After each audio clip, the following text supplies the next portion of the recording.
الله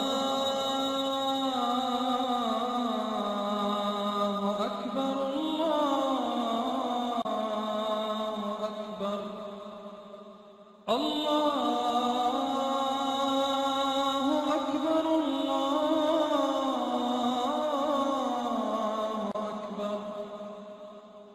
الله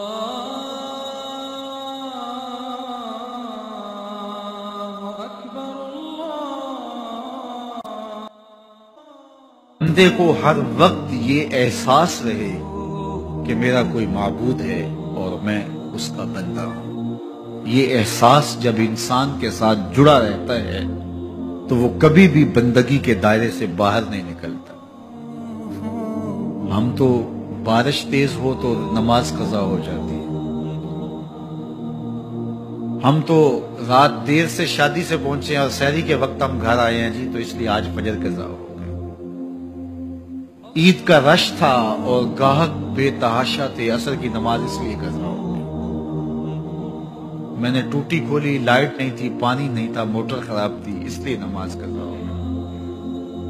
ہمارے تو یہ معاملے ہیں، اور وہاں دشمن مقابلے میں کھڑا ہے، 3 دن کی پیاس ہے، خیموں سے تسبیح و تحلیل کی آوازیں آ رہی ہیں۔ فجر کا وقت ہوا تو علی اکبر اذان دے رہے ہیں۔ کربلا کے صحرا نے وہ اذان سنی، کائنات میں ایسی اذان کسی نے نہیں دی ہوگی جو شہزادہ علی اکبر نے کربلا کے ریگزاروں پہ کھڑے ہو کر دی۔ کربلا کا ذرہ ذرہ آج بھی اس اذان کا گواہ ہے جو شہزادہ علی اکبر شبیہ رسول نے کربلا کی چھاتی پہ کھڑے ہو کے اللہ اکبر کی صدائے دل نواز بلند کی۔ امامت حضرت امام حسین کرواتے، فجر کی نماز ادا ہوتی ہے ریت کے مسلوں پہ۔ بندے کے ساتھ یہ احساس جڑا ہو کہ میں کسی کا بندہ ہوں اور میرا کوئی معبود ہے، یہ جڑا ہوا احساس انسان کو بندگی کے دائرے سے کبھی باہر نہیں جانے دیتا۔ گھوڑے کی زین سے فرش زمین پر جب حضرت امام حسین آ رہے ہیں تو بدن زخموں سے چور تھا، لخت لخت کٹا ہوا تھا، بدن سے خون نچڑ رہا تھا۔ محتاط روایات کے مطابق جب آپ کا پیراہن اتارا گیا 122 سوراخ تیروں کے تھے، 33 زخم تلواروں کے اور 34 گھاؤ نیزوں کے۔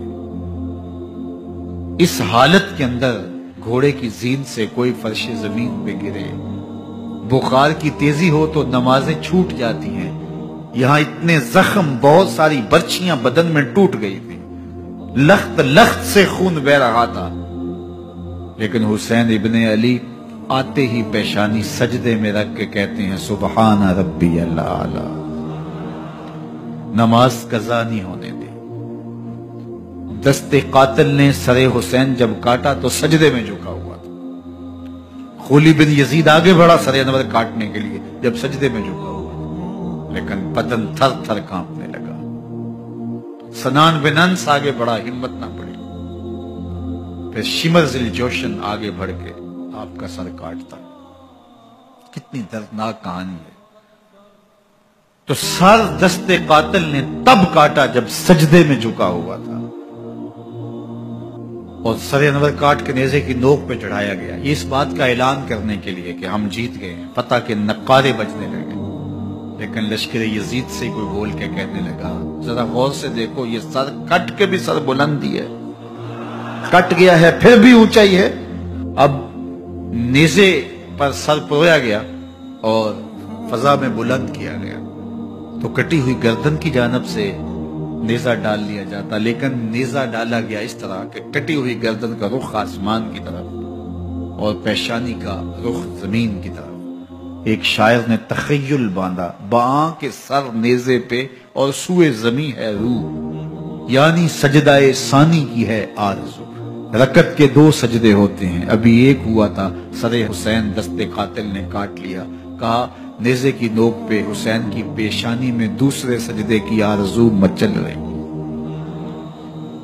نماز قضا نہیں ہونے دی۔ مشکلات، حالات کی تلخیاں، پیاس کی شدت، مخدرات اسلام کے پردے کا خیال، 22,000 کا لشکر مقابل، 71 لاشیں اٹھا کے خیموں تک پہنچا چکے، کلیجہ زخمی، دل زخمی، اللہ اکبر۔ لیکن وقت نماز کا آیا، بدن لہو لہو ہے، لیکن حسین نے سجدہ قضا نہیں ہونے دیا۔ حسین ابن علی کے ماننے والوں، تمہارا سجدہ کیسے قضا ہو جاتا ہے؟ اگر حسین ابن علی کا پیار سینے میں موجود ہے تو پھر سجدہ قضا نہیں ہونا چاہیے۔ یہ کربلا سے سیکھا جانے والا ہمارے لیے سبق ہے۔